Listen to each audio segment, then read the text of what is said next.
হচ্ছে তিনি এই আকাশ সৃষ্টি করেছেন, এই জমিন সৃষ্টি করেছেন, মানব গোষ্ঠীকে সৃষ্টি করেছেন।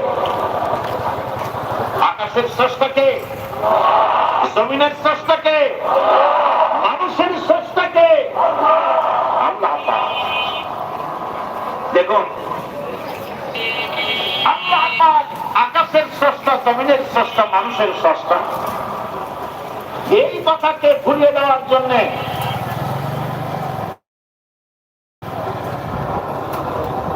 এই কথাটিকে ভুলিয়ে দেওয়ার জন্য আল্লাহকে অস্বীকার করছে এক শ্রেণীর লোকেরা।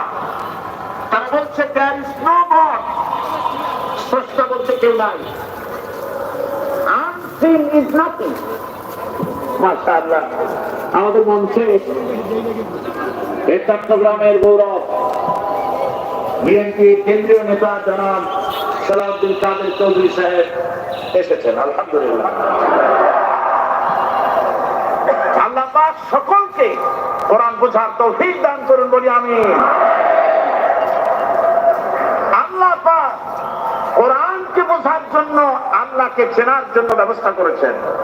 ওরা বলছে কি আনসিন ইজ নাথিং, যা দেখা যায় না সেটা কিছুই না, সেটা বিশ্বাস করি না।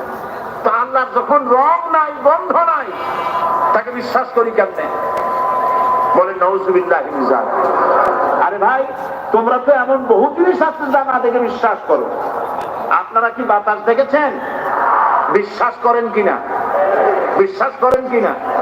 আপনারা কি ইথার দেখেছেন? বিশ্বাস করেন কিনা?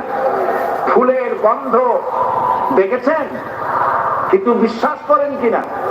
মাধ্যাকর্ষণ শক্তি, ল অফ গ্রাভিটেশন আপনারা চোখে দেখেছেন? বিশ্বাস করেন কিনা?